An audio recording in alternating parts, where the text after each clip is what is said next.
ladies and gentlemen, welcome back to another episode of the Truth Podcast. My name is Neek Robinson, and I'm the host of this show.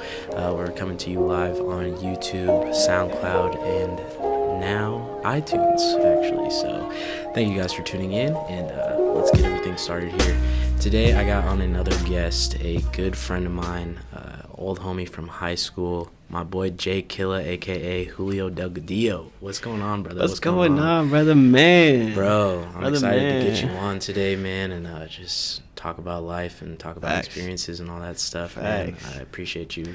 Dude, I appreciate you, Monday, and just having a little conversation with me, bro. Can I just say, this man is so nice. He brought me a water, y'all. Bro, shout out to Life Water. So every podcast, Life Water, you gotta hit me up now, though. I'm gonna start charging you some bread, but you know it's cool. Hit me up with that promo code so we can get my listeners some water. So, but Jkilla, Julio, who is Jkilla today? How old are you? Kind of give the people that don't know you just a little bit about yourself real quick. Bet. So I am 19 years of age. I still feel 17 for some reason. I don't know why. Do you ever feel that way? Bro. Yeah, I feel like high school me is like still embedded in me a little bit. Yeah, I don't know why. I just feel that way. I feel like I don't be clowning around as much sometimes, but I do feel Jkilla, man, he's just an artist, experiment in life. I'm an experimenter of life. I wouldn't really call myself an artist, but, you know, I don't know, man. I just kind of live in the world right now, you know what I mean? Just experimenting with a lot of things in my life and see what goes right with me, you know what I mean? Absolutely. Jkilla, like, talk about your experience growing up. Like, where did you go to school? Kind of, where did you grow up, and how was your experience with it? Yeah, well, I mean, if we really want to dive into it, I was born in California. Yes, sir. Los Angeles, you know what I'm saying? Blueface, baby. And then moved up to Iowa, Des Moines. When did you do that? What age were you? Man, I was young, brother. I was young. I was probably like 3 years old. Or yeah, it was. So your siblings weren't even born there, were they? Oh no, I don't. Maybe my brother was a little young. I don't know. Yeah. Could be reaching, but it was nice that we moved over here. We got a new house. It was pretty beautiful. Really, really like lonely here when we came, bro. Like no Mexican in sight, nothing. Then went to Harding Middle School. I was like, okay, there's colored people here. I'm messing with it. And that's where I met Miss Rons and Miss Slang. And then that's kind of where it all just took off. Things went off and you became Jkilla. I became Jkilla. That shit was crazy. We're going to get into that really into depth, too. So, Jkilla, tell me about your first experience with Movement 515, like you're talking about Harding Middle School, and I know basically the main story of it, but kind of tell people the first experience that you've had with Movement 515. Yeah, you betcha. So I was about 6th grade. No, actually 7th grade. I was taking some ELO classes. I don't know why I was in those, but they had me in those. Did you know English back then? Bro, I did. Like, they were trying to just put me in a category. I'm like, I know my English. Like, did your parents sign up some shit saying like, oh, we only speak Spanish at home type shit? I think it's that, but I knew what I was reading. I just think because I would just stutter my words and stuff that they just thought I was like illiterate or something. I'm like, bro, I know what I'm talking about. You know what I'm saying? Weird. I feel like, do you feel like that's changed a lot in schools now? I feel hope like so. It's even worse now though, because like I feel like they're always asking like on like those ITBS tests or whatever, like, bro, are you Hispanic or Latino? Whatever, you know what I mean? That's why I always put other on like on the surveys when they ask you. I'm like, why you need to know my race for? Exactly, and it's like weird that they got like some like they have like what's your race, and then like the Hispanic Latino is like all the way in a different category. That's what I'm saying. Like, that's extra as fuck. What are you talking about? Who cares? You know what I mean? Like, but yeah, they had me in an ELO class, and I was like, okay.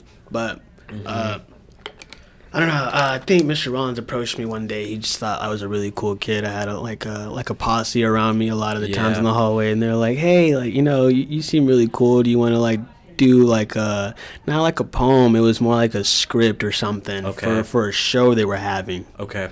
And I was like, sure, like I'll do it. And at the time I was in their class, it was called Hip Hop Rhetoric and Rhyme. Okay. and it was just a bunch of cool kids in that class. And I think they did that on purpose, just to get the cool kids on the pedestal, so that all the younger people could see and kind of start a movement. Anyways, I was on a stage, and then I was reading the script. I had no idea what I was reading, but everybody was like, "Dude, you got like a voice." Like, I'm like, I guess, like, I could just writing, bro, but doing my thing. Yeah, you know what I mean. But I was like, dude, okay. And then, like, at the time, my mom thought I had made it because I was on the stage and people would listen. And I was like, Mom, do you really have to do this? Like, shout out to all the moms everywhere, bro. But that's crazy. She was hyping me up. She was on the side hyping me up. So, bro, your mom's always been number one fan, bro. Yeah, bro. She's a lover, bro. Man. I'm a huge mama boy, man. Yeah, I remember your poems in high school, too, that you wrote about, like, your mom and your grandma, I think, too. My grandma, yeah. Man, I was, like, dropping tears, pimp tears were rolling down my face and shit, bro. I love my mom a lot, man. She's really cool. She's really cool. Well, I feel like, in middle school, it was kind of, like, weird. Like, it was, like, weird to show love to your parents and shit. But it's, like, now that, like, we're older, it's, like, damn, I love my mom. It's cool. Like, you see, shit out, you know what I'm saying? Like, you see time flying, you're just like, okay, I really need to cherish my mom. And that's, that's life. That's the person that gave you life, like, you're supposed to show love to the people that are closest to you and everything else. That's true, bro. And, like, to tag on that, like, I don't know, just, like, I think it used to be weird to show love to my dad, like, to be corny a little bit, like, kind of, tied into my masculinity or whatever. But I was just like, I got to the point, like, maybe last year, I was like, you know what, like, time is really flying. I see my dad coming home from work tired, like, just hug the man, you know what I'm saying? Like, just tell him you love him, you know what I'm saying? It really, really goes a long way. Yeah, I don't know why that is. I think that it's probably just society's, like, thing about it, but I don't know. I feel like, I'm not too sure if it's Iowa that's like it's cool to love your parents, but there's some people that don't love their parents. I don't know. Yeah, I feel like some of the people, like, they just get all like, oh, you're a pussy, you love your parents. Yeah. I'm like, what you mean? Like, they gave me life, bro. Like, let me do my thing, bro. But yeah, I don't know. I do know what you mean. Yeah, I see it a lot. But it's really weird that's like that. But hopefully it'll change one day. I think that it already kind of has, especially as you grow older. Slowly changing. Yeah, because I'm just like, I see a bunch of my homies and they're like,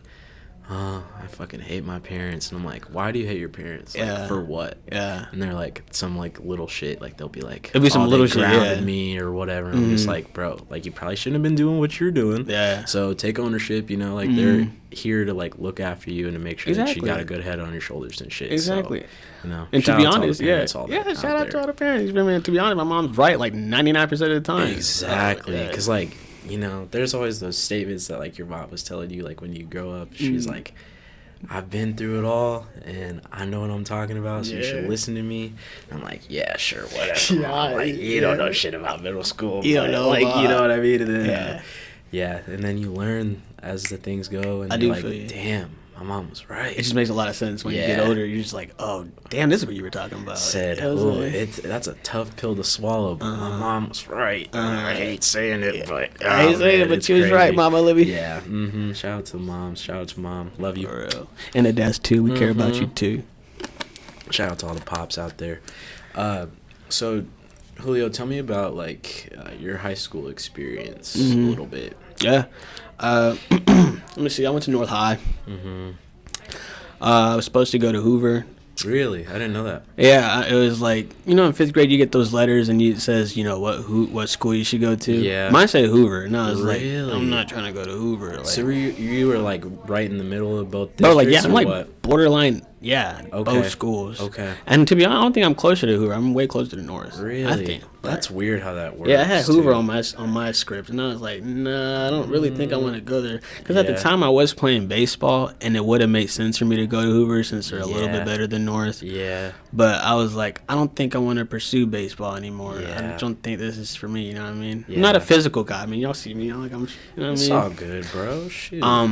So then I went to North, man, and I was bad. I was, freshman year. I just didn't know what was going on. I was, just being rowdy and, crazy.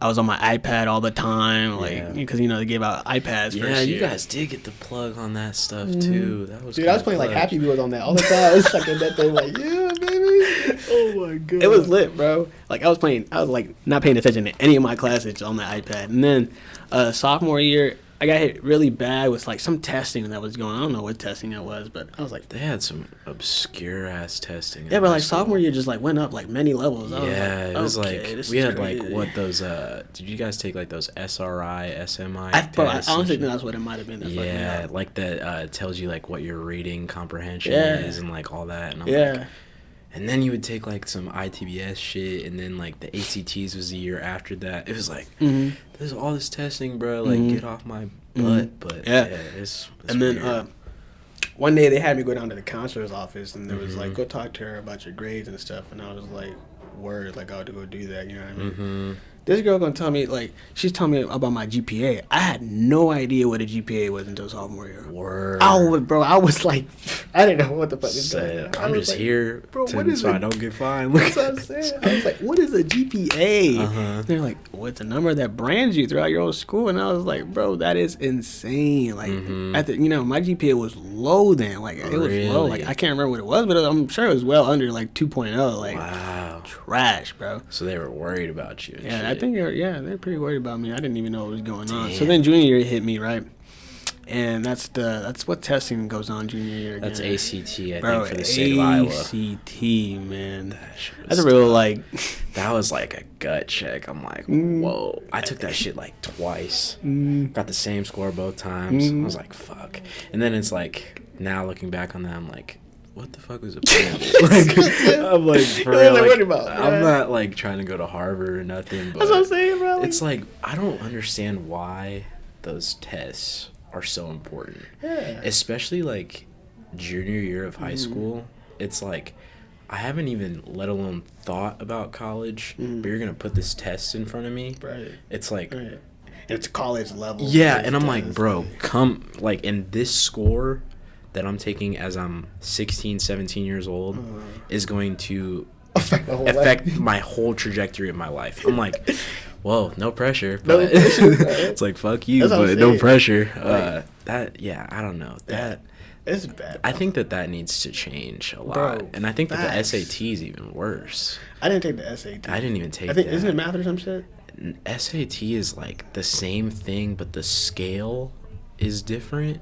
So like ACT is like 1 through 36, I think, for the scores, and then SAT, guys might fucking grill me in the comments, but I think that it's like 0 to like 1600 or something like that. Yeah, so it's like a different scale for the scores and stuff. Yeah. So, but yeah, that it was just like, I heard that the SAT was harder though, and that's like I think the ACT is more of like a Midwest thing, and then SAT is like everywhere else. But yeah, it was really weird. That test really messed me up, bro. Like, like mentally, I was like, bro, like I never want to take anything like that again ever. Like, this is not what I want to do, bro. And then those shits were timed too. I have like really bad test anxiety, bro. That shit. I'll just be sitting there like, just like, I need a pee, shit, all that before anything, bro. And then it's like, they said you gotta do 40 questions in like 35 minutes, and then you gotta read some crazy ass shit. And then like, the essay part. Yeah. I'm like, bro, what? They were hitting it, bro. I'm like, okay, y'all off the gas for this test. That test was bad, man. Cause I was like, I took it once on like a Saturday morning. Yeah. They take that shit so seriously, they really do, brother. Bro, I remember I like just got this Nike watch, right? Yeah. So it was like prior to like everybody getting Apple Watches and shit, but they were like, you cannot have an Apple Watch out in this test because it like has access to the internet and like all the shit, right? And so like I'm like maybe 2-3 tests in or whatever, and this guy comes over to me and he's like looking at me, and I'm like, can I help you? Like, I'm in the middle of taking my test or whatever, and he's like, is that an Apple Watch? And I'm like, no, bro, it's a Nike watch. It does not have access to the internet. But he was trying to finesse my test. I was like, no, you're not taking my test from me, bro. Yeah, because this one girl that was next to me, she was like looking back in the test booklet and shit. He said, nope, took her test, bro. We were like on our last test, I think, And wait, what did she do? She like was looking back, like, you know, they say that you can't look back in the test booklet, like once like you've taken one test, like, so if we took like the math portion first and we're at the English portion, you can't go back and look at the math portion. Does that make sense? Yeah, but why would you want to look at the math? Because like maybe she didn't get some test questions done or whatever. Oh, I know what you mean. I know. Yeah, okay. so like time is part of the timing portion. Okay, that makes so sense. like that makes sense. she went back and like was looking at shit, and he came over and He saw was that pissed. bro, and he took her test, bro, and she left the room. The whole Saturday morning gone. I think it was like $50 to take that fucking test too. Gone. Bro, I'm like, wow, they really take this shit serious, bro. I forgot about the pain part. I was shook. I remember I took my ACT and I was like, damn, I'm not happy with this score. Yeah. And I go back and I have to pay. like $50, bro. I pay it. I get a lower score, bro. I'm mad salty, bro. I was shook, bro. Because I took it the first time and I was like, damn, like this was not good. but I hadn't taken my free one yet at school, so I was like, all right, so I got some practice in, whatever, and then the school one comes, and then I'm like, damn, I think I spazzed, whatever, right? And like, bro, my scores, like, I think I did really good on like the math and science on the first one, and then I did like shitty on the English ones or whatever. Yeah. And then the second time I took it, I flip-flopped. So like I did shitty on the math and science and shit. And so it was basically the same. I got the same score. I was like, bro, that's tough. Oh my god, that is tough. I'm pissed, bro. I was pissed. And like my score was like, it was like average, whatever, or like a point below average. I was like, I think I got like a 17 or some shit. I think I got 17 on my first time. Too. Yeah, dude, it was trash. Dude, yeah, it was trash. And then like a bunch of my other friends, like I remember one of my homies, he took it and he like, I think he said he slept through like half of it and he got a 23. I was like, what? I was like, wow, okay. But he was destined to be great. Yeah, I was like, okay. And he was like, I don't even think he goes to college now. And it's like, okay, well, that's how life works, I guess. But yeah, I was obviously overthinking that shit way too hard. But and that's crazy that you say it, because a lot of people that did good, like that I saw did good, you know, did a lot of great things. They didn't go to like Harvard or anything. You know what I mean? They didn't go to Stanford or nothing. They stayed in school. Some of them even went to DMAC. You know what I mean? Well, and I think that's like the best thing that I would definitely advise anybody that's like looking at colleges right now to just like, you know, do the community college thing first. Bro, yeah. Because it's like, it's literally half the price, if not a quarter of the price of a university. And then you're literally taking the same classes, doing all your gen eds. You're done in 2 years. Sometimes you can get done in like a year and a half if you wanted to. And it's like, you're saving so much money, and then you're literally going to transfer to the university of your dreams, whatever you want to do, and then it's like you're getting the same degree. It doesn't show that like when you get your degree that you still got a degree from Harvard, you still got a degree from Stanford. It just saves you that money, bro. Yeah, and then I think like DMPS, I don't feel like I was really prepared to go to college, so I feel like a lot of my buddies that went to like Iowa first year or whatever, they're like, this shit's fucking hard, bro. Like, and I was not prepared for it, whatever, you know. But like, I feel like community college, it's like like that good bridge. Yeah, you know it's I mean? like, you know, it's like, it's mainly a high school setting, kind of. It's like 30 kids in your class max, and you know, you get to actually have a relationship with your professor. Like, my professors call me if I miss class. That's like, lit. I'm like, that's pretty damn, lit. They really care. Like, that's pretty lit. They're like, where were you at in class today? I'm like, oh, I was sick. I forgot to email you, whatever. And like, you know, it's like they actually show that they care. They versus do. like that's really crazy. Versus like a place like Iowa, it's like there's like 700 kids in one class, and you're like, they're still getting that check. Yeah, exactly. So you know, like, I think that no jock to anybody that went to a university first, like, more power to you, but like, you know, if you're struggling with bread and you're like trying to just get through college just to save some money and like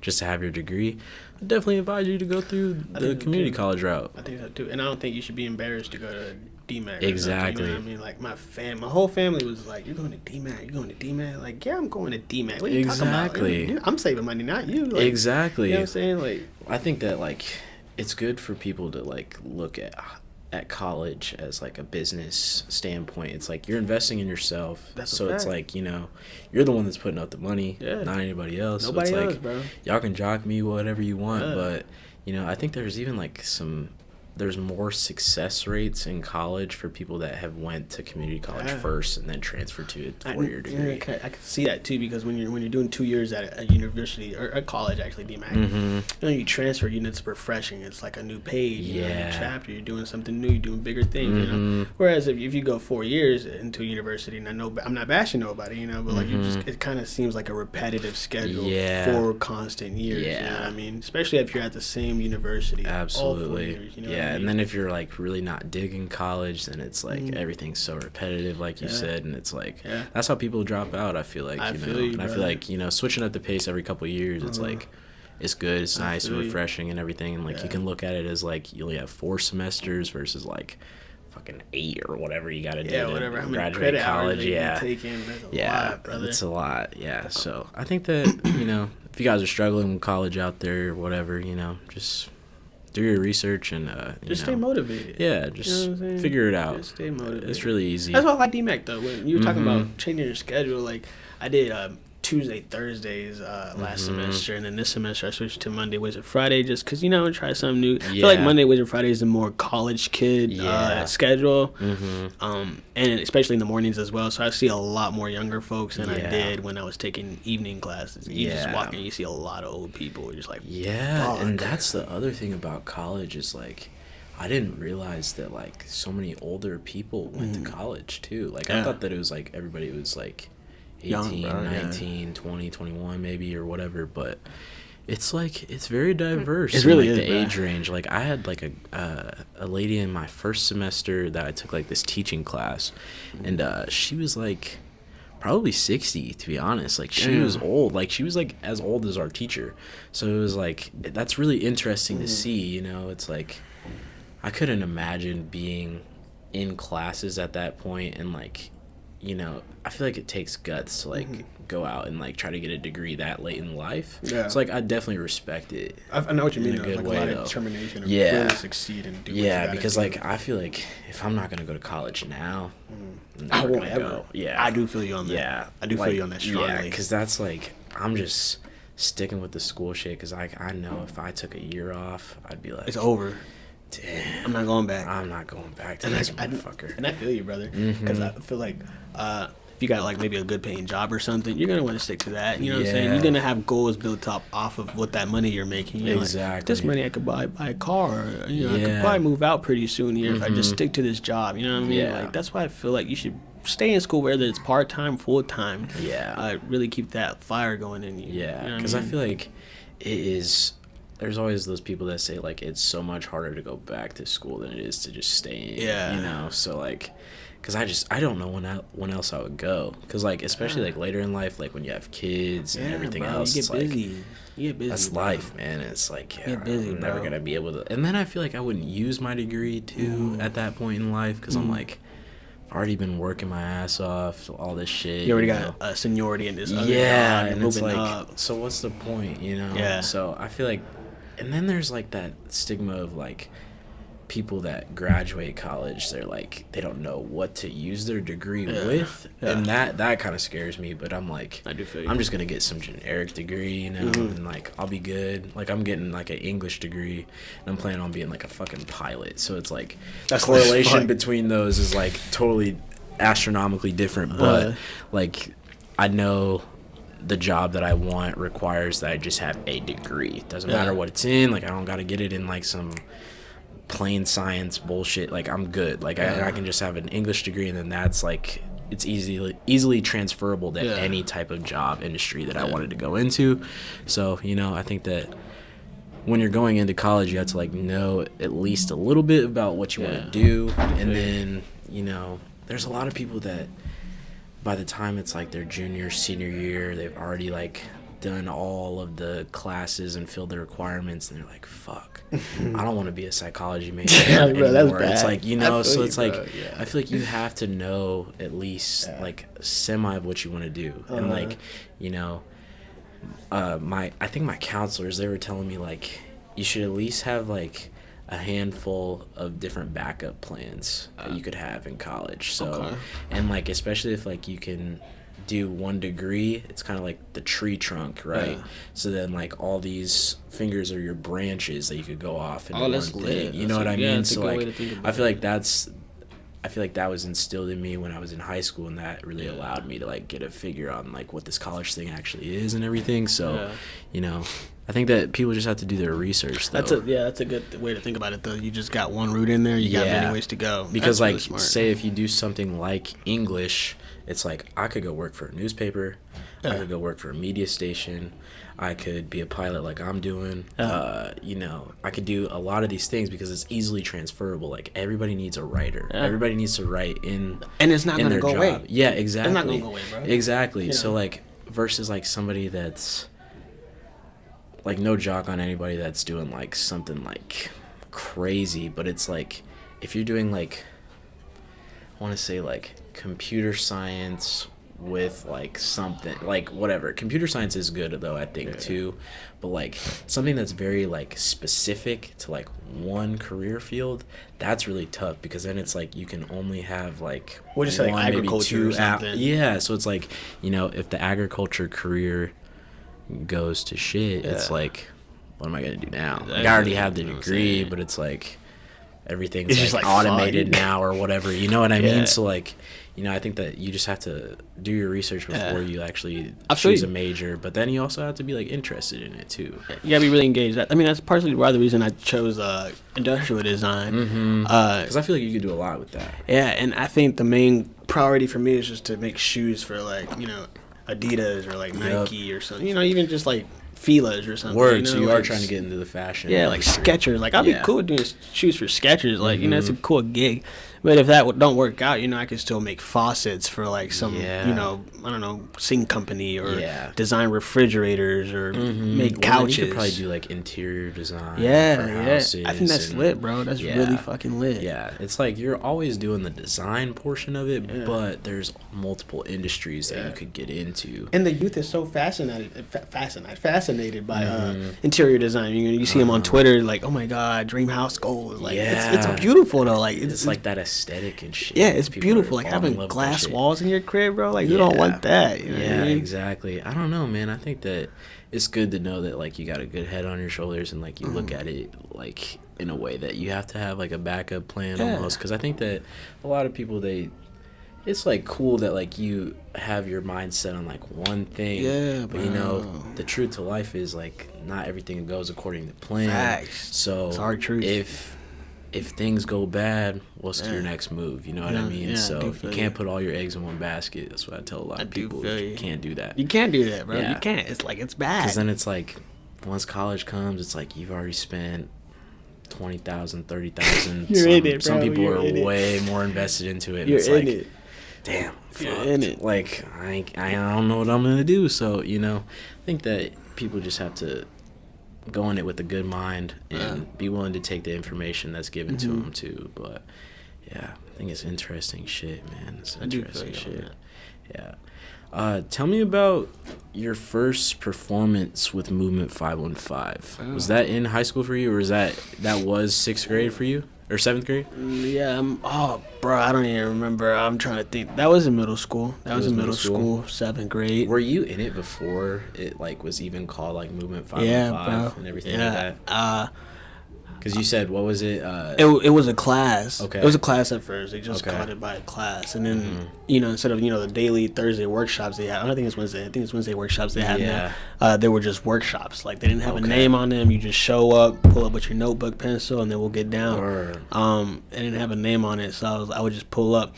And it was called hip-hop rhetoric and rhyme. And in 7th grade is when I did my first performance. It was, like, at the Fort Des Moines something, like a church or something. Okay.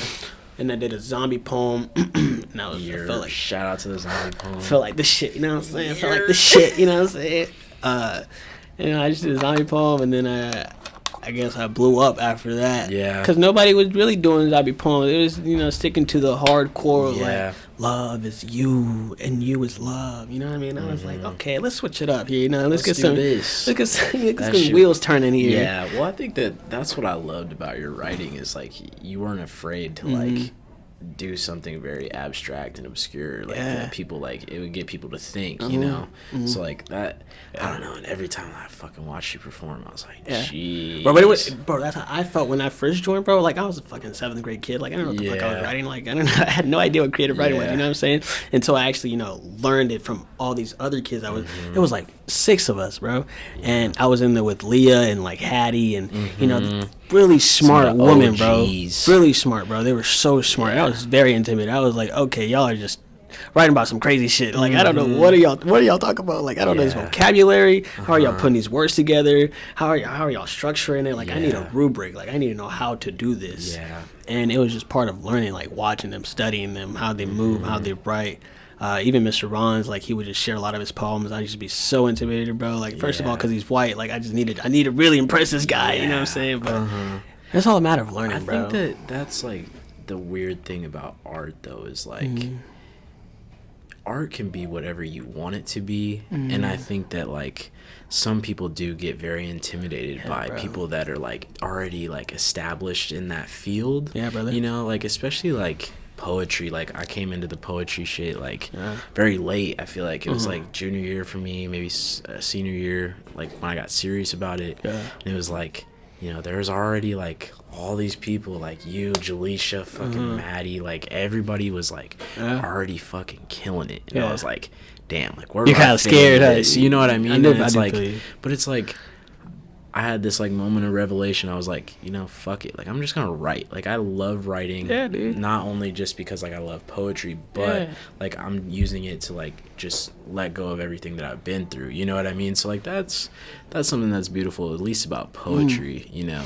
I think you're absolutely right, bro. And you're onto something here. Like, you know, that zombie poem came from somewhere. You know. I think I was having a lot of family troubles at home, and I just didn't know how to express it out. You know, I didn't want to tell the world like, you know, I'm having family troubles, but I also wanted to tell the world, like, hey, I got a voice. Like, can you accept my voice first? And then I could tell you more about myself. You know what I mean? I think that's what the step I took was pretty smart. And then, you know, I got a lot of people to listen to me and, you know, hear me out. And, man, it was just really cool to have a family for you. Second family, at least, to be there for you. Well, and I think that, like, the Movement 515 shit, man, that... I wrote about it in a blog post that's, like, going to come out on Friday, but, like, I was like... Okay. Like, shout out to Movement 515, obviously, and shout out to Teen Summit. This shit's going to be, like, way long done, lit, right? But, like, by the time that this airs. But, yeah, man, I talked about, like, how Teen Summit was, like, my first experience with them, and that was, like, sophomore year of high school, and, like, it really changed my life in, like, a lot of different ways, because it's, like, I wouldn't be doing the things that I'm doing now without it, because, you know, they taught me so much about myself, and, like, to be, like... to get in touch with myself and then with my feelings and everything else, and like, you know, they created this community that like it was like this cool thing to talk about your feelings. And like before that, like I was like playing football, like doing all these like masculine ass shit. Like, you know what I mean? And it's like, you know, all my homies are like, wow, bro, you're a fucking pussy if you like talk about your feelings and shit, or like and crying about shit, you know? Bro, that's so accurate, bro. And it's like, now it's like they all thought that shit was so cool. It's like, I don't know what happened, but it was like things just changed. Dude, and they're like, that's so crazy. And I think that it's that thing of like, you have to be confident. You have to be confident of what you're fucking doing, and your homies and everybody else will respect that. Absolutely, brother. Like, bro, even at home, like my family members, like when I first started getting into poetry, like my mom wasn't supportive at first. Like I read her one of my poems. She was like, "Don't you need to like write it a little bit better?" I'm like, you know what, Mom? I got it. Like, you know what I mean? Like, I got it. You know what I mean? I know what sounds good to me. And then, like, even, like, my uncles are like, you doing poetry? That's kind of gay. Like, why don't you play some football? I'm like, what you mean? And then even to, like, my friends, like, at the time that I had, you know, these other sort of friends, they were just like, you're doing poetry. Like, isn't that for girls? Like, what do you like?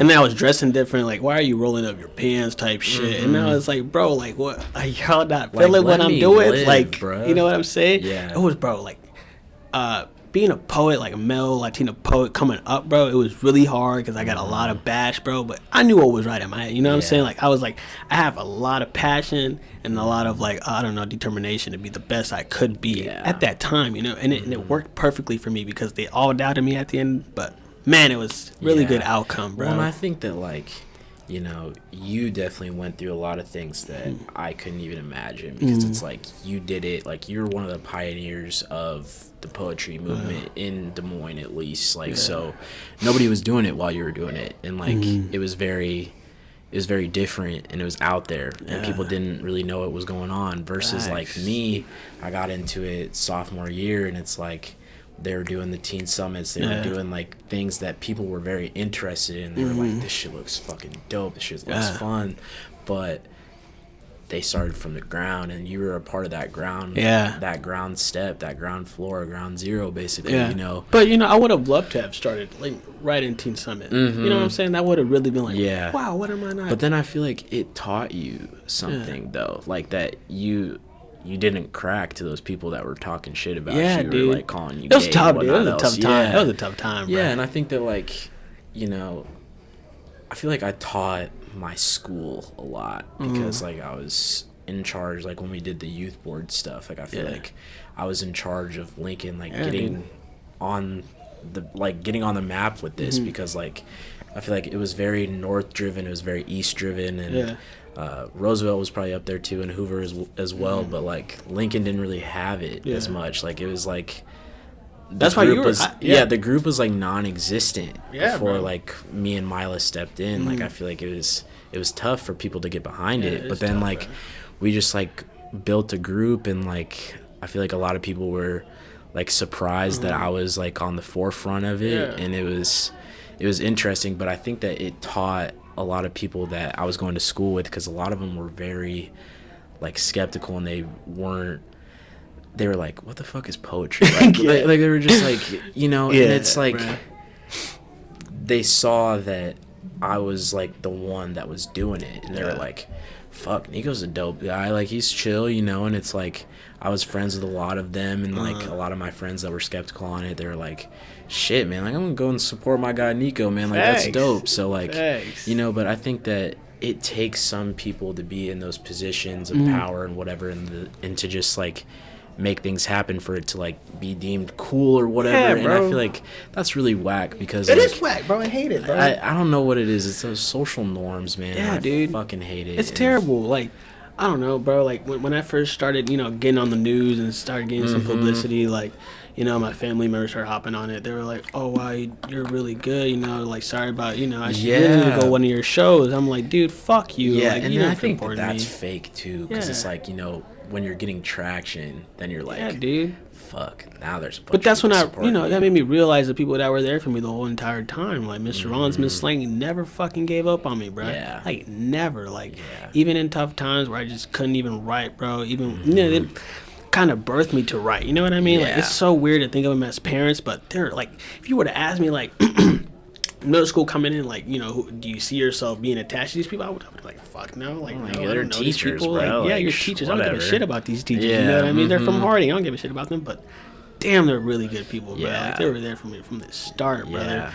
And then we did that documentary, bro. I had family members that never contact me, call me, like people coming up to me, like I had no idea of them. They were like, dude, we love your poetry, like, you know, like.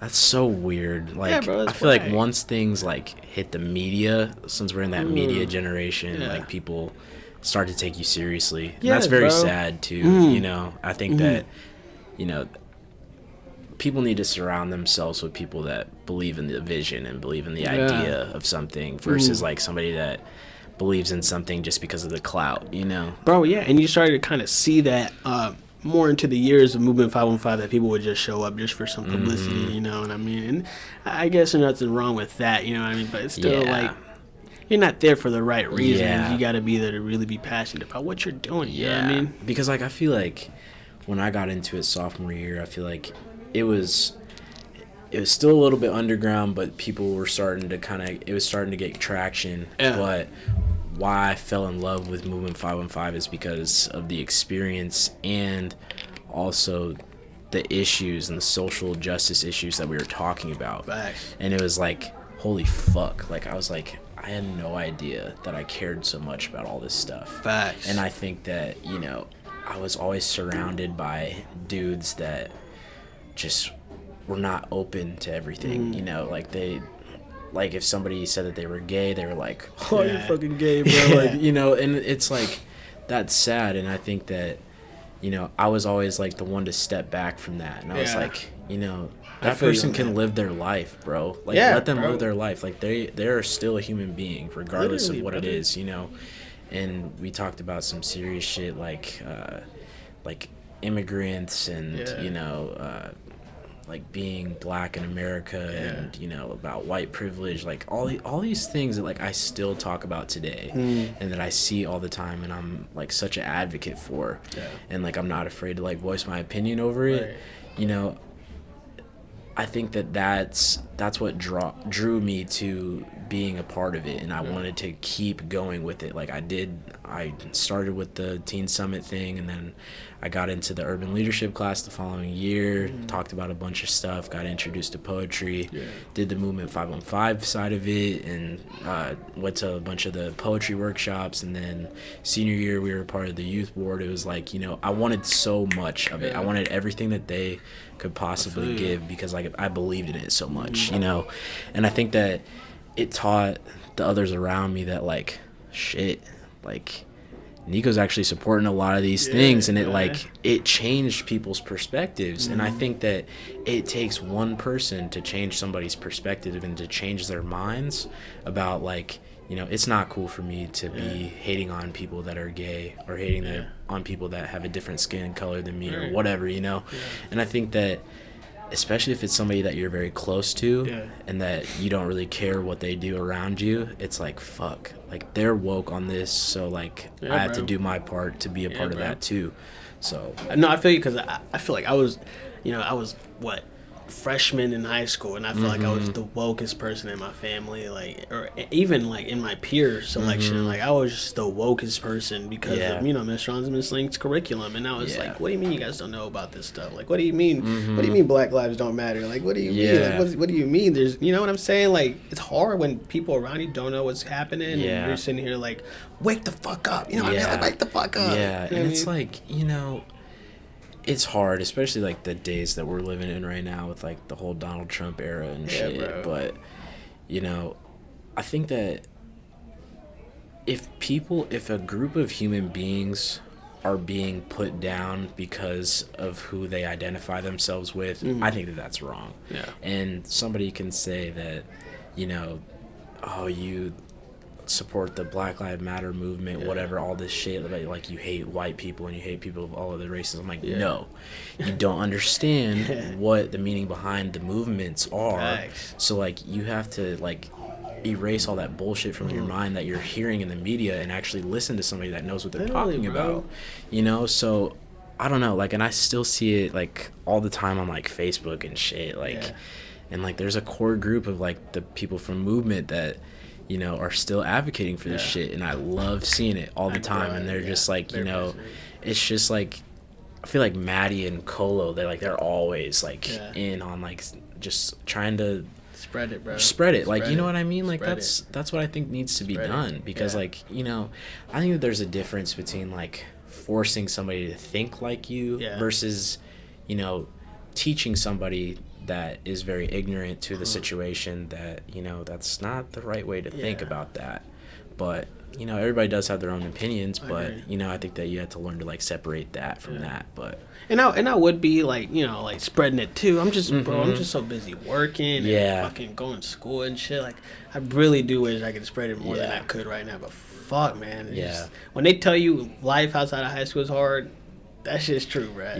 That's just facts. It's because like we were so submerged in it senior year, especially because like it was like we lived and breathed that shit. Like it was like we would talk like in the group chat all the time. It was like, you know, we gotta do this, this. Bro. It was like that was an everyday thing. But like now, you know, you're out of high school and you're not seeing these people every day.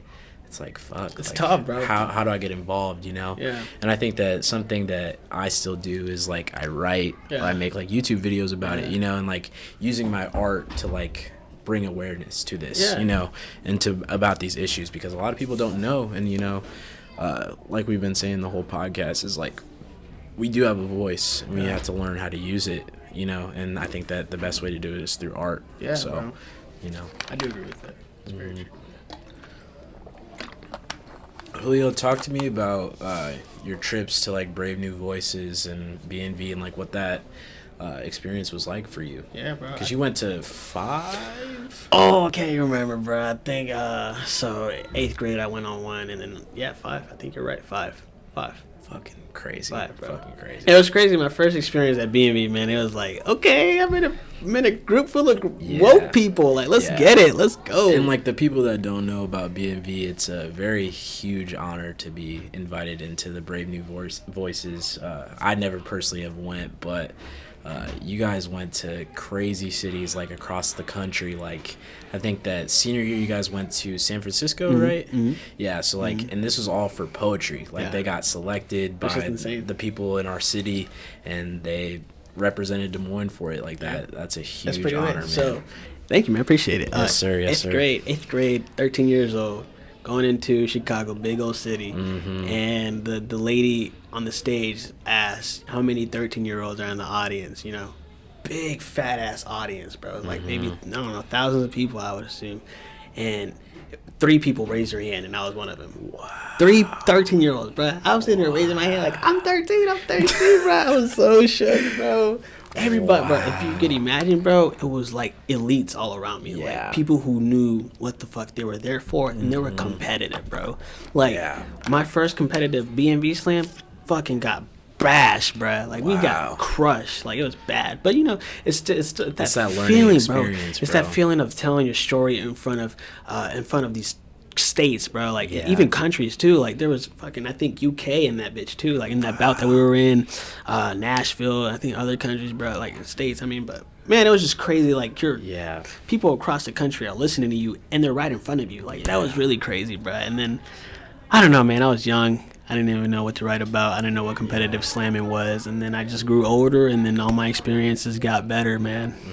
Really cool, bro. Bro, I'm still like shook about like I remember like senior year at the at finals, you like spit like some diss poem and you're like said I'm taking the crown and I'm oh my god, I was geeked. Bro. I was screaming. I was like, that's Jkilla right there, boy. It's like put some fucking respect on his name. I was going nuts, bro. That was crazy. I think I had to do it to him. I think I had to. I think that like I don't know, the poetry thing, it's so dope to me, and like just hearing your voice and like this like I feel like you're very like with me, like obviously like we have a good relationship, but I feel like other than that, like you just kind of keep to yourself a little bit, I tried you know? to. I tried but to. then it's like when you got on stage, you're like, fuck that.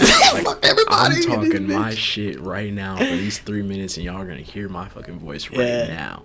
That was like as a fact. That was crazy. As a fact. And I was like, wow. Yeah, I think senior year, my mentality changed a little bit. I was like, you know what, Julio, let's put that humbleness aside a little bit. You know, let's kind of just go all out. You came for the crown of Jkilla right there. That was nuts. That's true, brother. And then part of my senior year is like, okay, I'm gonna go to college next year. Let's have some fun in high school. You know what I mean? And then having a 2.9 GPA, I was like, fuck, I really want to, do a valedictorian speech. Definitely not a valedictorian though.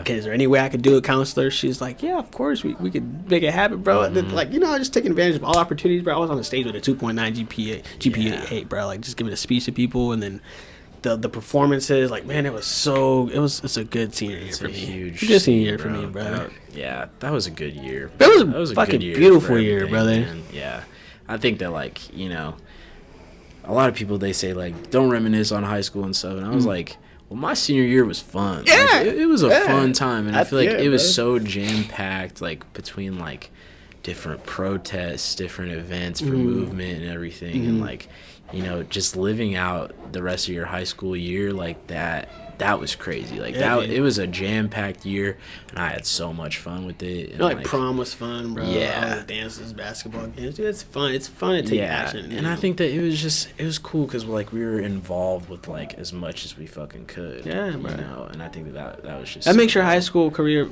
seem a lot more fun. Yeah, bro. Like, if you actually participate in those things. Yeah. Bro. It makes you cherish those moments a lot. Because I feel like college, like I barely participate in shit. I'm just like, I'm here to do my time. I'm just here to study, right? Yeah, it's like, it's cool though, because like they got like a bunch of things like dance marathon and like a bunch of these other things. But I'm just like, that's cool. I'll leave that for somebody else. You know what I mean? I'm just trying to do my thing, and I feel like I got a lot on my plate and shit. I'm just trying to get through life, But I think that high school is that time where it's like, you gotta try everything. You do gotta try everything. Learn who you are as a person, And I feel like you can kind of get away with doing that in college too. You're just a little more busier with stuff. Yeah. Well, and I feel like I've never had like that. I feel like senior year I definitely had that more party aspect to me, but I feel like in college I've learned that like it pays to be smart and it pays to know about life and to know about the world, and to know information. So I feel like I think that I'm trying to just get through and learn as much information as I can. Yeah. And I think that, there's a lot of times, especially this year, that like I've sacrificed like not going to a party and like going out and like goofing around with my friends and shit. And it's like, I'm trying to like create something that's bigger than myself, because I think that like you can obviously like have like a good balance between play and like having just fun and whatever else, but I think that you have to have a good side of yourself that's like all about business, and you gotta collect yourself. And you gotta be serious about what you're doing, because if you're serious about it now, by the time that we're like older and older, it's like people are going to take you a lot serious. That's true, brother. So I think I definitely hear you on that. Yeah, that's huge that people have to like realize. Like sometimes I want to get home. I want to be young. I want to play some video games. I'm like fuck my homework. I don't want to do that shit. It's boring as fuck. I got to be in my book for like 2 hours just to know what the fuck I got to do for the first question. Like it's tough. And sometimes I do that, but then oftentimes I'm playing. I'm just like 10 minutes in. I'm like, all right, let's go do something productive, Julio. Like this shit ain't going nowhere. You're just sitting on your couch, just playing the video games, bro. Like studying, bro. Like it's very productive, and you also feel really good about yourself afterwards. You know what I mean?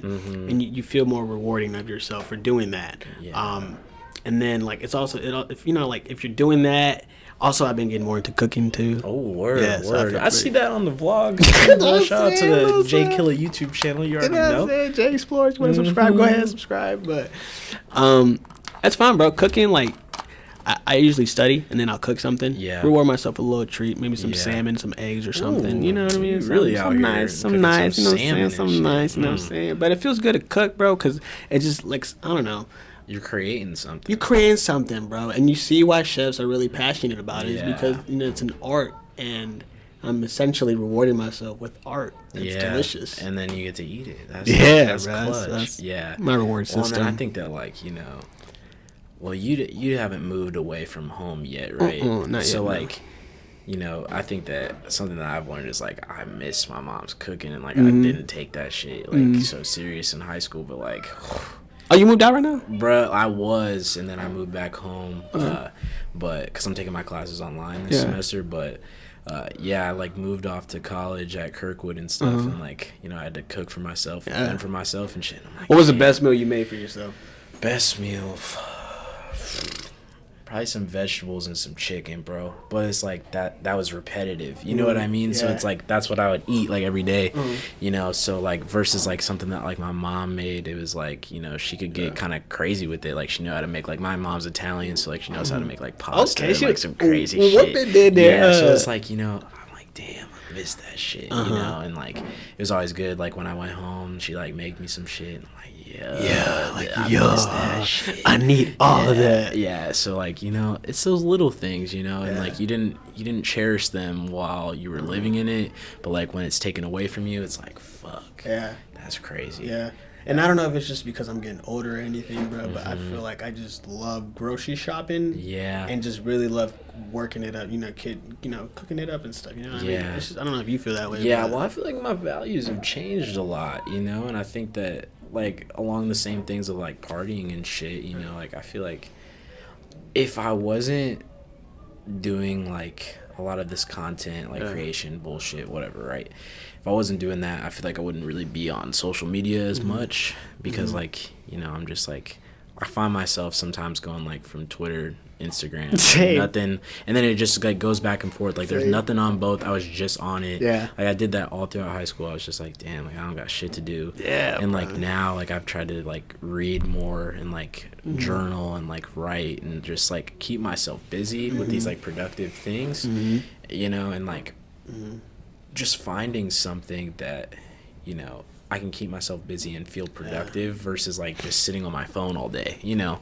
Like I think that it's cool. Like I watch like a lot of YouTube videos still, but you know, a lot of the videos that I watch are very like informational and like I'm learning something. Like what kind of videos you watch? Like I watch like a lot of stuff about like money and development and like just like stuff like that. I watch like a lot of stuff about fashion. You know, it's like I'm really with that shit. Really but yeah, so like I'm always learning something though. Like even if it's like something small, it's like fuck. If I was taking a test over like some Nike like shoes, I'd pass that bitch. Pass it right now. Give me that test. Yeah, but you know, I don't know. It's like I feel like I'm always trying to just learn something because otherwise I feel like my time is just. Time is the one thing that you can never get back. Yeah, and that's something that I've learned in college a lot too. You learn that really quickly in college, bro. Yeah, because like I feel like high school, I don't know for you, but like I feel like high school was like until my senior year, I was just like, damn, this shit's dragging. Like this is just, it's so repetitive. But then like college, it's like we're already done with our first year. Bro, we're getting ready to be done with our second year. Oh my god, it flies. Yeah, it's like wow. Like things really change when you get out of high school, man. Even now, bro, like in the life that we're living right now, like I don't even know what day it is anymore. Like, I'll just be flying through my weeks, going through the motions, bro. And I think part of that is just working, bro. Yeah. Trying to pay off my books and stuff. Like, you know what I mean? Like just paying off other stuff, my insurance, my car, my credit card. And shit, you know what I mean? Like time really flies when you're really occupied with things that you have to get done. You know what I mean? Well, and like you're still 19, right? Yeah, 19. Yeah, so like when I hit 20, bro, I was like, fuck. I'm really not. You're 20? Yeah, bro. Damn. And that's weird to say. Yeah, it's I'm telling you, bro, I feel young, bro. Yeah, and it's like, damn, bro. Like when you hit 20, you might feel like some type of way, like especially like the poet side of me. I was like, damn, I'm really not like a teenager anymore. Yeah, you know, and it's like weird to say, but it's like, you know, and thinking about going from like 13 to 19, there's some changes in there obviously, but like 20 to 30, fuck, like that's life. Like that's when like you see your most progression, I feel like, in your 20s, and like I'm already like in my 20s. Like that's so weird. That is really like if you think about that, like I don't know if you think about that, because next year you'll be 21 and you'll be like, damn, I'm 9 years away from 30. Yeah. And like 21's like that age like where you get to drink and like do all the shit that like you've already been like waiting your whole life to do. But I don't know, bro. It's weird. It's weird how that happens, man. Yeah. It's fucking nuts. And you know, I think that I'm like, it's weird how age does that to you, and like especially hitting like these milestones of like going from your teens to your 20s. It's like that was really big for me, and I was like, fuck. I feel like I got to do something now. It's just because everything happens so quickly, bro. Yeah. Like, everything really just happens so quickly. Like one semester you're in college, like, okay, I'm a freshman. Let's see how this goes. And then the next year you're just like, fuck, this is my second year. Like, fuck. Yeah. Well, and it's like, you know, when you get to college, it's like, well, I'm in college now. Yeah, like you're hype and whatnot. And then it's like you're going through it and you're like, fuck, like this is actually like I have to do this, you know. And I don't know. And then it just, your first semester is done with the blink of an eye, it feels like, and then it's like you're on to the next, and you're on to the next thing, and next thing, and next thing, and then by the time that's over, you're done with fucking college, and you're like, damn. That's why I really appreciate I'm in life now. Yeah, that's why I really appreciate your podcast and shit, because it shows that you're not just reliable on just one outcome of your life, you know, that being school. Like some people are really reliable, like rely so much on just school, and then when they get out of it, they're just like, fuck, like I don't know if I can get a job with this degree, you know what I mean? Well, and I think that, like, you know, that's what society is like too, though, because I feel like, especially in America, I feel like it's mainly like we're instilled this idea of we have to go to school. Yeah. It's like school. Yeah. It's like beaten into your DNA at this point almost. And, you know, in other countries, it's not necessarily like that. Like a lot of people do believe in education, especially like in Europe. but college is free over there, you know. That's and crazy, it's like, bro. yeah, and it's like we have to pay for that. Yeah. And I think that something else that I've learned is like this idea of like people feel that they have to move out at 18 years old, right? I never got that. Yeah, and I think that I feel like your family is very in touch with like the culture side of your family and everything. So I feel like that's different. Yeah. Because like I feel like the Hispanic culture, it's like the rest of the world. Like you're supposed to stay with your family until everybody's able to be out on their own. Like a lot of people in other cultures have their kids staying until they're like 28 or whatever. You know, it's like, you know, I feel like a lot of people, they get so embarrassed saying that they live with their parents. And it's like, bro, you live with your parents, you're saving money, like you're doing your thing, bro. Like do your thing. Like if you have a good relationship with your parents, then stay with them as long as you can. Because like honestly, if you set it up that way and like you're going to school, whatever, and you're not having to pay rent on top of paying for school, you end up like graduating college debt free. And that's like a huge thing too. So, you know, and I think that that's what a lot of cultures have done. They've like learned that if we're all paying for something, especially like when you get into your 20s, it's like your kids can get like a really good paying job versus like, you know, just two parents paying for everything. Then it turns into like however many kids you got, and then everybody's putting all their money into the same pot, and then things are good. So, you know, things can change. And I think that it sucks that America's like has this idea that you have to move out at 18. Yeah, it's like, weird how that shit works. Is dumb, bro. Like I just in my head, I really wanted to move out. Like I really wanted to go to a 4-year university, bro. Like, I was getting ready to say fuck it. Like I'll just go in debt. You know, if I go with that college experience.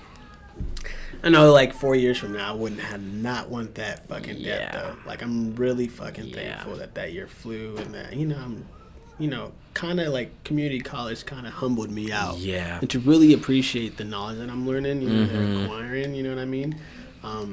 Especially since they have flexible classes, like you just pick your date, pick the classes that you want, and then you just keep them. Like you learn everything in there. You know what I mean? Yeah. Well, and I think that that's the biggest thing that I wanted in high school. I wanted this. I love the idea of community college, like we've been talking about, and I wanted that for a school, but I also wanted the college experience at the time. So I wanted to do something that was the best of both worlds, and for me that was Kirkwood. It was an hour and a half away. I was close to the University of Iowa, but I wasn't paying the University of Iowa money. So it was like, I had it going. Yeah, so it was like I had it going on, and then first year is done, and I'm like, damn, like I miss home, bro. Like it's like I had like going through school. I had this idea. I was like, I want to get out of here. Like, I wanted to go to school out of state. Like, I wanted to, like, go to, like, California. Like, that was, like, my dream. And I was, like, senior year hit. And I was like, okay, like, this is really not an actual, like, it's not in the cards for me at this point in my life. I can do it, but I'm going to be in debt until I'm, like, 50 years old. So, like, what's the point of that? So, like, I wanted to do the community college thing, but I didn't necessarily wanted to go to DMAC because, like, I was like, I kind of want to get out of the house and be a man almost at, like, and it kind of contradicts what I said about the 18-year-old thing, but, it's something that I've learned, though. It's like, that learning process. Yeah, I've learned that moving out of my mom's house that I actually have to fend for myself, and I've gotten that experience for myself, too. And so, like, worst comes to worst, if, like, I have to move out, then I've got a couple years under my belt already, and I know how to take care of myself. And like I know how to pay for rent. Like I know how to do these like adult things, versus like somebody that, they've never done that. It's like it's a little bit harder and it's a step. But I think that that's something that I wanted to learn just because like I wanted to have that information for myself. Yeah. And I think that and nobody would have taught you that. Yeah, nobody exactly. And that's just something that like I had to learn for myself and not have like my mom teach me that, whatever, So I think that, but now I'm like back to moved in and everything with my mom again, and it's How's like that? It's good, man. Like I think that me, my mom, and my brother, we have such a good relationship, and like nobody steps on each other's toes. Like I can come and go as I please, like same way as like I was at in college. It's like I just had to check in with my mom and just say like, hey mom, like out with friends, whatever, and it's like little shit, but I think that it depends on the relationship that you have with your does. parents, you know, and that's why I feel like a lot of people want to move out. But, you know, I have a good relationship with my mom, and it really helps. That's what I'm thinking, too. You know, I have a really good relationship with my mom, so I wouldn't have mind even staying with them if I wanted to move out because she cooks for me, you know what I mean? Yeah. Like, she'll sometimes, like, I don't know, do my laundry, you know what I mean? But it's just little things that if I were to live alone, I'd be like, fuck. You really gotta do everything yourself. I gotta do everything, bro. Yeah. Like, that shit's insane, man. Well, bro, like, the biggest thing I was doing, like, all my laundry and stuff, like, before I moved out, but I had no idea that you had to pay for all that shit. I was like... Isn't that crazy? Bro, like, it's like $10 to wash your clothes. That's just crazy, bro. The fuck, like, let me put this shit in some water, bro. Like, you're tripping. And then, like, crazy, drying, bro. You have to pay for it too. It's nuts, like, how that stuff and you want to works. have clean clothes. Yeah, you know what I'm saying. And you want to take those showers. You don't realize that stuff until you move out, and you're like, wow, I had it easy. Literally, and now I had it really I gotta easy. be an adult. Like, wait, I gotta cook for myself. Shit. Yeah, what is this? Yeah, and then it's just like, and then you gotta do your dishes because nobody else is gonna do them. You gotta buy the groceries. You know, you gotta buy the milk that you're gonna run out of. It's like, fuck, my mom did a lot for me, and it really makes me value mothership and just, you know, this idea of being a parent, you know, and it like makes me want to be a better parent because like I'm trying to learn this for myself right now, and it gives my mom a totally different, like, I already respected her, but it's like it adds to that respect. But that's why I really respect all the young parents out there right now in our generation, bro, because they're going through a lot, bro, and some of them are even in school still, bro. Like, damn, that's a fucking lot. Bro. I appreciate you for fucking punching it through. Like, and you're a fucking warrior. So crazy, bro. Like, you know, a lot of my friends are like getting pregnant now, and it's like, damn, like, it's crazy how like high school, after you graduate, how many different walks of life there are. Because like there's people that are still our age, obviously, but like they're just on a totally different path. Like, some people are not in college, some people are working like 14 hours a day, whatever, you know, and then there's some people that are getting ready to have a kid or have already had a kid, and it's like, damn, like that was somebody that I saw literally every day of my life, and now it's like they're totally like on this other side of the spectrum from me. And it's weird how that happens, but you know, I respect everybody that's going through their shit. It, you know, because it's a circumstance that I couldn't imagine myself in. I couldn't imagine myself dealing with the kid right now. I think I am a kid right now. You know what I mean? That's a lot of respect. Yeah, bro. I respect that totally, absolutely, because it's like, and they might be working on top of that. Yeah, and it's like, I feel like I can't take care of myself at the time, you know, let alone like worrying about a mouth to feed. It's like, fuck, like, damn, that's a lot of shit, tough, dude. Man. That's a lot of shit. Jkilla, getting into some of the closing questions here for you, brother. What is one of the greatest? What do you feel like is the greatest accomplishment that you have had so far in your life? It's a tough question. Let it sit. Let it marinate. All that shit. Greatest accomplishment, my guy. Damn, brother, that is the toughest question of my life. But I think I gotta give it to when I did the poem about my grandma. Abuela? Yeah, and she was in the crowd, and I look over at the end of my poem, and she's in tears. Like, she's just crying. And it's a really big accomplishment because she doesn't understand English.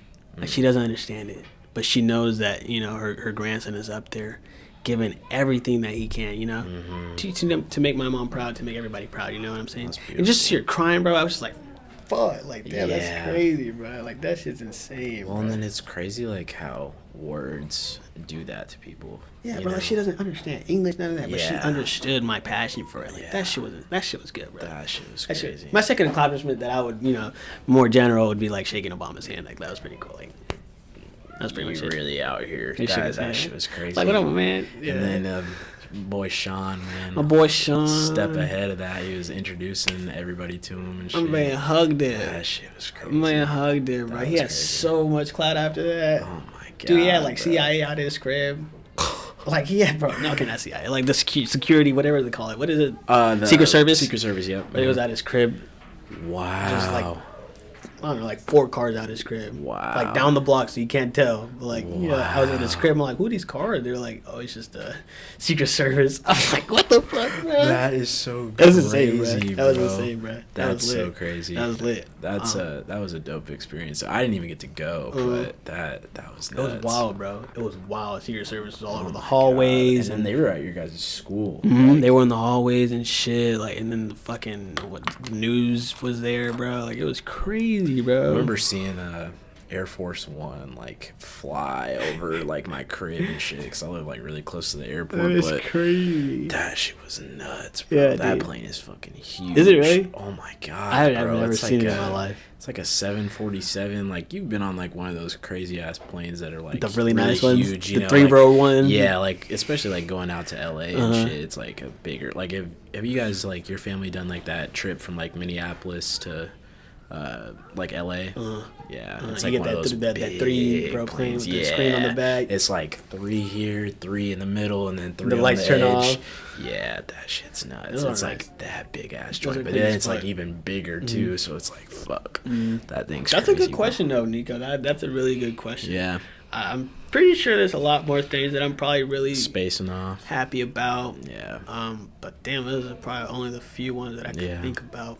I think that's beautiful though, like, especially about your grandma, bro. 'Cause, you know, It's one of those personal accomplishments Yeah, you know, that you set for yourself. That, Absolutely. Damn, I'm really proud about this. absolutely. I think another thing I'm probably proud about, not really a huge accomplishment, more sort of what I'm proud about is, you know, buying a camera. Like, Yeah, you know what I'm saying? Like, and actually doing some videos with it. Yeah. I've never seen myself doing that, Yeah. but, you know, it's just like, you have more creativity within yourself, Julio. Let's go ahead and accomplish some other things. Absolutely. You know what I mean? Yeah.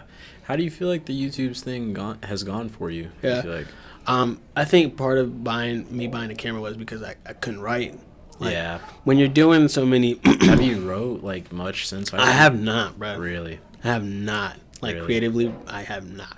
I think the reason for that being is because I'm stuck in all these literature classes, and sticking to It kind writing of essays. sticks your like mental or like your creative. It really mind. jabs at your Yeah. creativity, like, just like, fuck no, you're Yeah. writing this, you're writing this. I'm like, all right, I have to, I have Yeah. to write this Yeah. to pass these classes. You know what I Yeah. mean? And there's no real room for, you know, wiggle room for writing creativity because the professors aren't into you being creative. They're into you Yeah. giving you what they, you know, what they want. Yeah, and I think that it depends on the professor too. Like, I feel like a lot of my professors my first year, they were very like for me being creative with my shit. So I was like, you know, I would like be throwing out some F-bombs in my essays and shit, and it was just like they were cool with that, Yeah, you know. that's Versus lit. like, you know, in high school it was like that wasn't allowed. Like, Yeah. they, you know, but that's writing. Writing is supposed to be real, and it's supposed Organic, to bro. like evoke these emotions out of people, you know. I do know And I feel like that's something that I've kind of kept in touch with, and that allows me to kind of keep on it creatively. But Yeah. you know, for some people, especially in some classes like the ones that you're taking, like it's hard to It is, bro. be It creative is. all the time. I feel like me saying it's hard is more like me forfeiting that idea of Yeah. wanting to write. But it's true. Like, it's hard to write when you're surrounded by all these strict professors that want Yeah. you to write about fucking some political paper. Like, Yeah, it's hard. But don't get me wrong. I'll still be in the shower just throwing some. absolutely. You already know. Hey, Yeah, but I feel like you should check out Miles Carter, like I told you earlier. He does videos like with some like crazy ass B-roll and shit, but he writes his poems and then he talks about it over that and then over like a beat too. Okay. So you should check that out because I think that you'd be really good at that. Okay. So that's something that I would Maybe I might do that. Yeah, I'll shoot you the link and you can check them out because I think that it evoked like something into me because I was like, oh shit, like this shit's dope and it's like a vibe and it's like, you know, it brought me back to like senior year when I was writing like every fucking day. It felt like, you know, so I do feel definitely that. check it out. But I'll send it to you after. Damn, you got some good questions. Damn, good ass questions. Another one of the closing questions. Who or what is your inspiration to do what you do? Okay. I feel like you are very like family oriented, so I figured it would probably be something along those lines. But what do you feel like? Big it is? influencer. Damn, these are really good questions, bro. I think one of the people that influenced the most would have to be my brother. Really? Yeah. Why is that? My brother. I don't know. I feel like anything I do, he'll reciprocate it to me. Mm-hmm. And it's like I'm responsible for his growth. Yeah. For how he turns out to be. You know what I mean? Mm-hmm. It's like smaller brother follows bigger brother. You know what I mean? And I feel like if I do make this positive impact on the world, mm-hmm. as you know, I'm determined as I want to be. Mm-hmm. I think my brother will have that same drive to do the same, and that's kind of what inspires me. Like, he's really smart. Mm-hmm. He's taking all these AP classes. Like, dude, that's lit as fuck. Like, I wish I could have taken that shit. I'm just fucking dumb. I was just dumb in fucking high school. But him taking these classes, him getting into science bound, him playing baseball on a national scale. Like, dude, that's lit as fuck, bro. Like, that's shit that influences me to just continue to do great, because I feel like if I stop lacking this greatness that I want to keep driving for, it'll kind of just stop his greatness as well. You know, it's kind of like a turning wheel that kind of keeps going. You know what I mean? Well, and I feel like it's that notion of you are who you hang around. Yeah. I feel like it's, if you're gonna hang out with people that are not amounting to anything, then more than likely that's going to be who you are too. But if you're surrounded by people that are trying to be great and trying to make a name for themselves, or whatever the case may be, you know, that's what you're going to turn into. And I think that's beautiful that, like, you try to. But he's my main, my main inspiration. But my other inspirations would have to be you and Sean and just like my peers who actually want to do something. You know, like, other than just go to school. Like for you, example, like, you're just out here on your grind, bro. Like, there's never, a day off for you. You know what I'm saying? Like, Sean, like, never a day off for him either. We're all determined, bro. We're all determined to be great. You know what I mean? And that's what inspires me. If I'm around people who don't want to be great, that's gonna not inspire me. You know what I mean? So I like seeing when you guys put out some content that I'm just like, wow, bro. Like, what am I gonna do to do this? Okay, like, it's kind of like, all right, let's go, y'all. Let's go. Let's go, y'all. Let's go. You know what I mean? And I think that that's something that I try to do as well, as, like, you know, I try to follow the right people that, you know, are always constantly working, you know, and I think that it pushes me to, like, work harder, you know, because it's like they're slowly changing their lives into something great. So, you know, if I'm doing the same amount of work, it's like I can do the same thing. Yeah, bro. It just takes doing the step, you know. It just takes even doing it. You know what I mean? Like, and I think that, like, that's the thing about, like, media. Like, that's kind of like what the category, I fucking hate categorizing myself, but like, it's the media thing is, like, you know, you're constantly putting yourself out there to the world for them to see and for them to hear.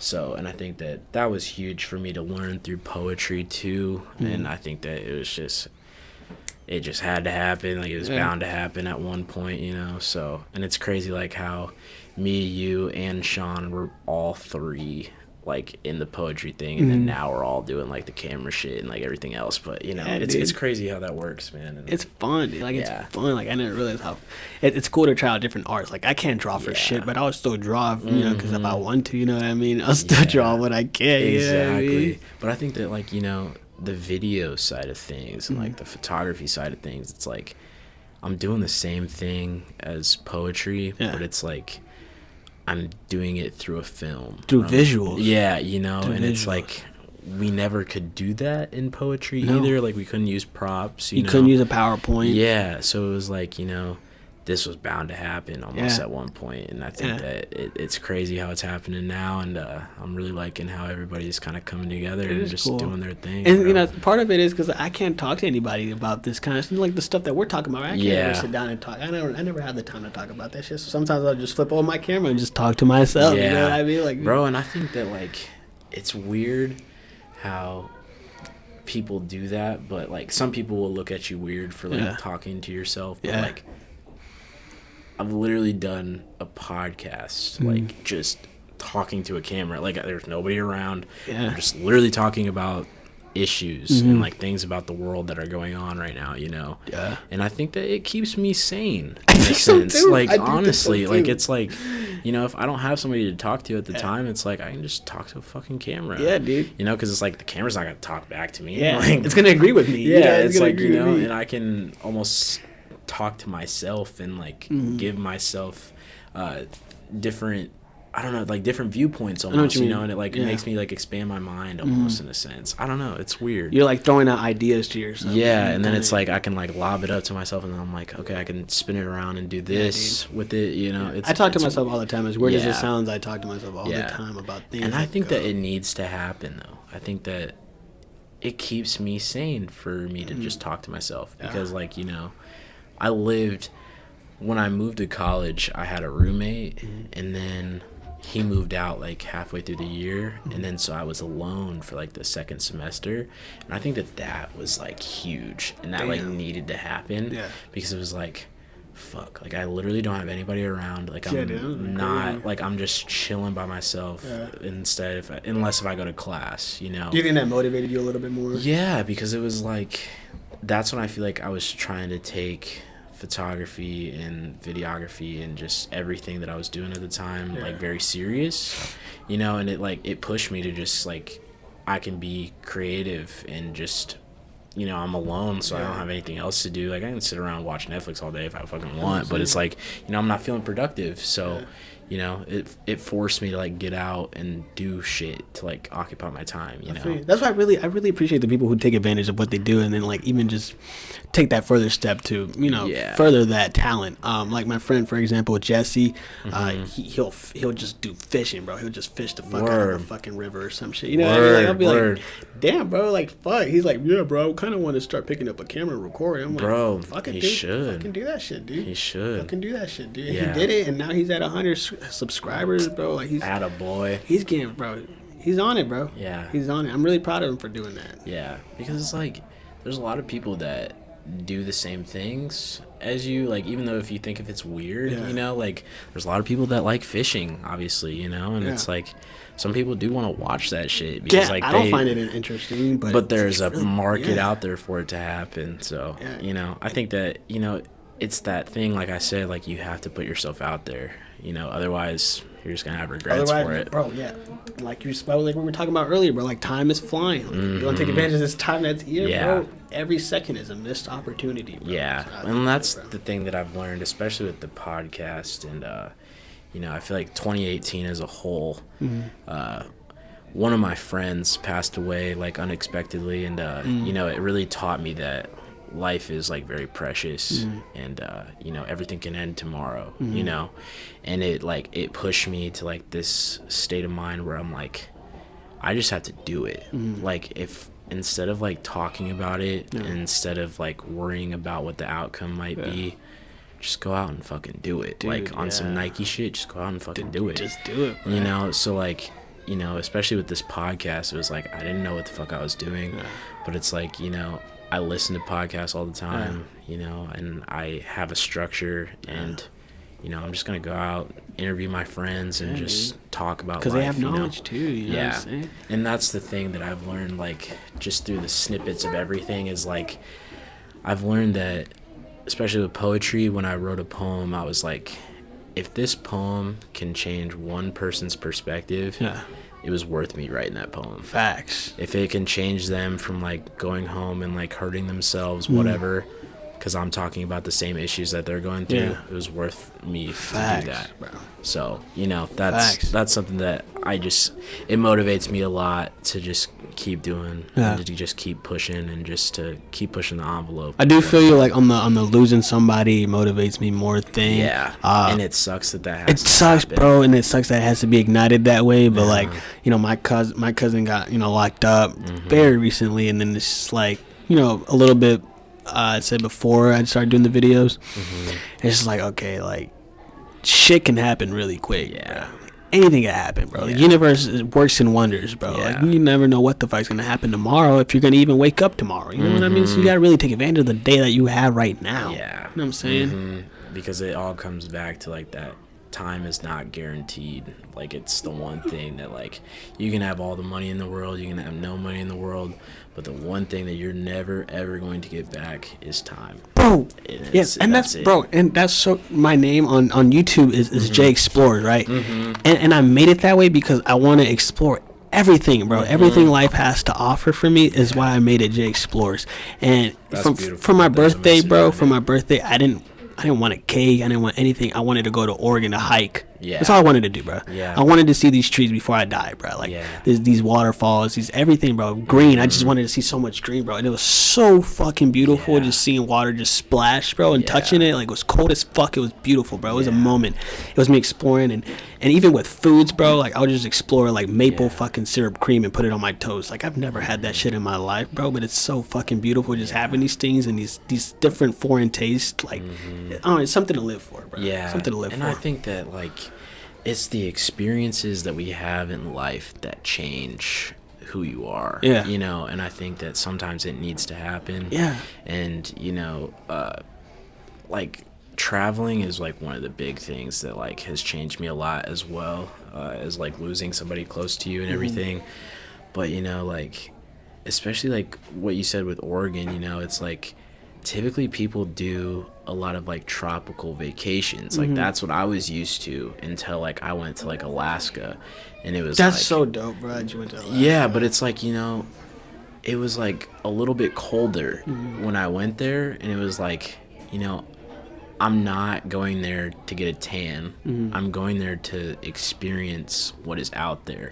And that to me was like, holy fuck. Like, I didn't realize that I needed to come out here, but I needed to come out here to, like, be surrounded in nature and to just enjoy, like, everything that, like, I've seen in movies or whatever. And it's like, what's it like what you saw in the movies? Bro, not even fucking close. Like, I took so much video out there, and it's like, when you're actually in it, it's like so crazy. It's like so surreal. You're like, holy fuck. Like, it's like we were on a cruise ship and we were like just looking out like at these mountains and shit, and I'm like, there's no way that's real. Like, you know what I mean? It's like, this looks like a movie. Like a even green when you're screen, in it, you know what I mean? It was like, bro, like, it's something that you see all the time in films and everything, but it's like, I can actually reach out and touch that, and I'm actually experiencing this with my eyeballs right now, and it's like, fuck, it changed my life, you know. And I think that it's those little things that can change your life into something that's great,